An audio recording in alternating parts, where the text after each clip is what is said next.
Garden was rocking last night for the Rangers home opener against the Tampa Bay Lightning. So, two fan bases are pretty happy this morning, and certainly I am after beating the Lightning 3-1 last night, and Shesterkin playing great, and Mika Zibanejad having 2 goals. So, you know Nobody what? cares about hockey. Yeah, okay. You know what? I care. You know why I care? Because I put the Mets in a rear view window, let them figure out what they got to do. Now I'm focused on another one of my teams that is got major expectations, just like the Yankees have expectations. Yep. And their fan bases expect wins. And I agree with you wholeheartedly. You know, the Guardians are a light hitting team. They are. That's, that their previous series was that. This is a team that should be able to be swept here. This should be a team that should get wiped out here.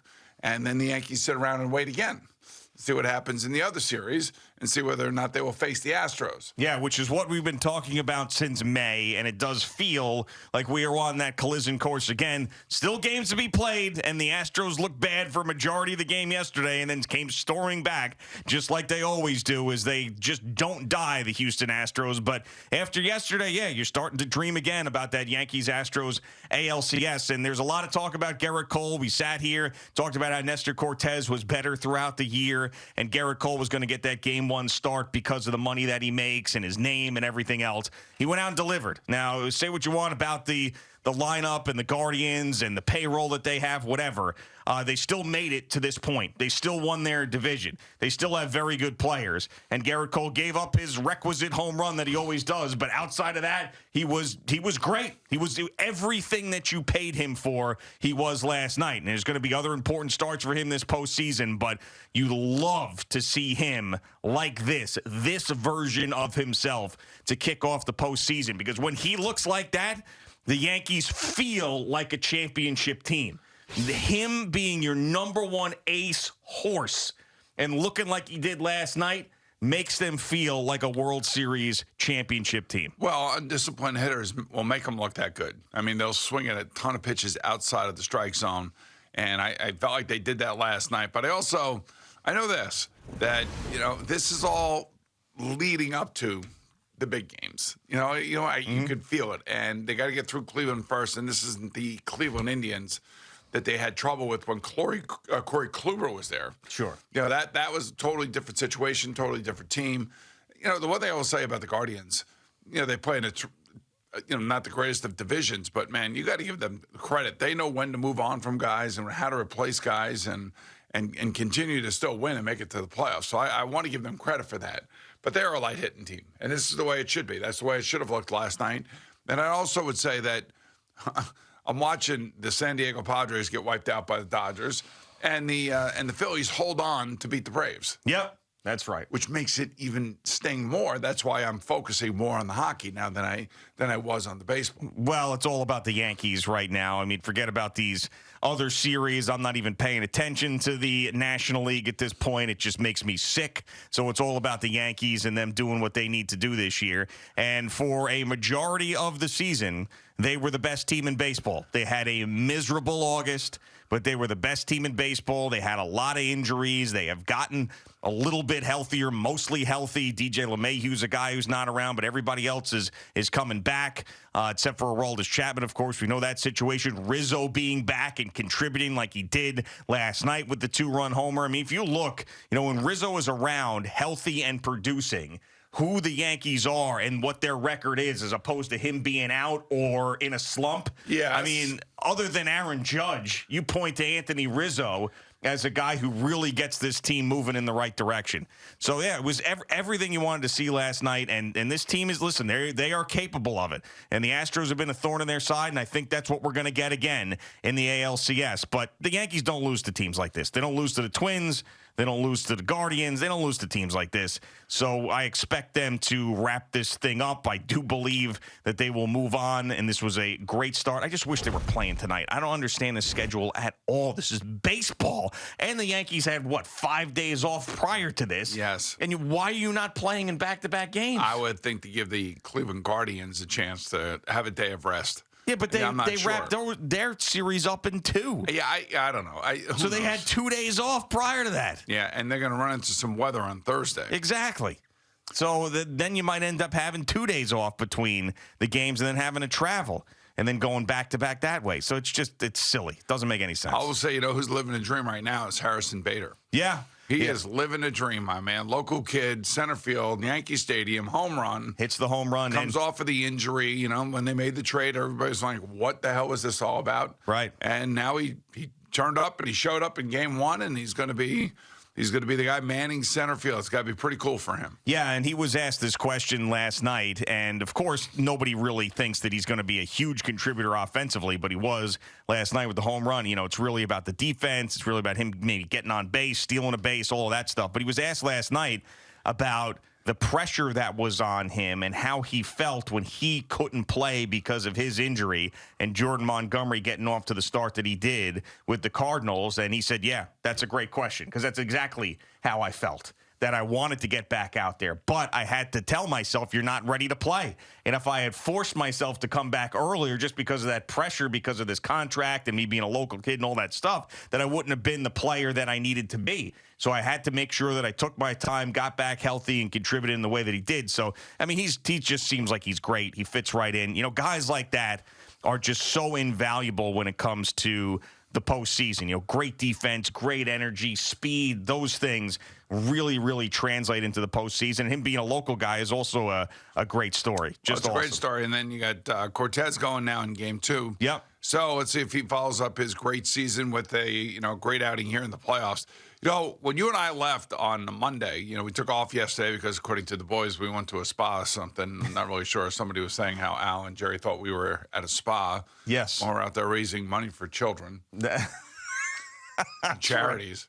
Yeah, children and charities, not a spa. Right. But yes, raising money for charities. Yes, that's right. Specifically the Boomer Esiason Foundation. Right. And a beautiful day out at Glen Oaks. And thank you to everybody who showed up yesterday. Thanks to all the volunteers, Elliot and his army, and all the volunteers that came from WFAN yesterday. It was great. It was an absolutely great day. But we get off the air on Monday, and of course, the first guy in the NFL is fired, Matt Rule. Mm-hmm. And, this is the guy that I think we all thought was going to get fired. Well, I said it that morning. I said that he's going to be the first guy that gets fired, and it probably happened before the season ends. And it happened right as we got off the radio, and people were like, man, I can't believe it happened so fast and all this other stuff. Well, there could be something else at play there. So David Tepper, the owner of the Panthers, probably has his eye on one or two guys that he wants to get his hands on, and he wants to be the first in line to be able to go after the guy that he wants. Number two, there are a number of college coaching jobs that are all of a sudden open. Mm-hmm. And I wouldn't be surprised at all. If Tepper's agent, Rule's agent talked to Tepper and said, hey, look, if this is going to go south and you feel like it's going south, and he's still got 5 years on his contract, I think 5 or 4 years on his contract. $40-something million. Right. Give us a chance to get out now, and we'll try and go get one of these big-time college jobs, and then we can, take some of the money and, put it against what you owe, Matt Rule. Mm-hmm. And it makes a lot of sense because, Nebraska's job's open. There's going to be 10 of these major college jobs open, and maybe that's where he wants to go, and he wants to have an opportunity to do that. And I think that if they let him out now, he will have a chance, and he will have a chance to get back to college and go be the college coach that I think that he's probably better at. And then this way you get two sides of it. Get him out of the building, let him go see if he can get another job, take that job, use that money against the contract that the Carolina Panthers have. But then the Carolina Panthers now have first choice at whoever they want to, hire as their head coach moving forward. Yeah, that franchise is really not all that interesting right now. The only thing that's interesting about them is if they end up trading some guys like Robbie Anderson or Christian McCaffrey, and apparently there's teams already reaching out to the Panthers about those players. We had talked about Saquon Barkley to the Bills. Maybe Christian McCaffrey ends up going to the Bills or another team that's looking for a running back. So the NFL news cycle continues to churn. And we've got, obviously, the two good football teams right now, at least early on in October, both winning records here in New York, which is what I certainly care about. And by the way, I think this is the first week that we do have buys. We got buys this week. I think we got buys this week. For the first time, we got buys. I feel like we pretty much have buys, and the buys are Detroit, Tennessee, Las Vegas, and Houston. Okay. So those 4 teams will be having the weekend off. All right. So now we're getting into that part of the season. And those who have those early buys probably hate it because it is a 17-game season as opposed to getting it a little bit later and you get that break at that point. But, unfortunately, of course, the Mets bow out early, but we still have the Yankees playing well. You got a 3-2 Jets team and you got a 4-1 Giants team right now. That's right. And then you also have now the new controversy is the roughing the passer. And what is roughing the passer? And I don't know. I was watching this game on Monday night and Chris Jones, the defensive lineman for the Chiefs, sacks Derek Carr, and in the middle of sacking him, he has the ability and the wherewithal to steal the ball away from him before both of them go to the ground. Mm-hmm. And then on top of that, has the wherewithal to put his left hand down to almost cushion the fall. And, of course, we have roughing the passer. And in a game which, could have been turned completely over and around at that moment, allows the Raiders to hang around. And again, another analytic call by a coach late in the game that makes no sense to me. And he can argue to me and about whether or not you should go for 2 in that situation. I'm not down with it. I'm not down with it at all, especially with the amount of time that was left in the game, the amount of timeouts both teams had. So you have this roughing the passer situation. We got another coach that goes analytics on us and it doesn't work. And this seems to be like a reoccurring theme now throughout the first 5 weeks of the NFL season. Yeah, and I think that it got ratcheted up even more with the Tua situation. I mean, obviously, they have had these roughing the passer calls that are phantom for the last number of years. I think it got even more of an emphasis on it after what we saw with concussions and Tua, and those are going to be 2 things that are going to continue on. But it's gotten ridiculous. The NFL has a big problem on their hands. We're not going to stop watching the NFL because of this. It's not going to be like it's hurting business all that much, but fans are livid about this. There isn't a single NFL fan out there that agreed with the Tom Brady call or the call on Monday Night Football on Derek Carr. And that's what everybody was talking to us about yesterday when we were out and about, how ridiculous this is. Just put flags on these quarterbacks. There's no reason to even hit them anymore, do 2-hand touch, and everybody believes that. So there has to be a happy medium. It has to be something that makes sense to the fans because these are game-changing plays.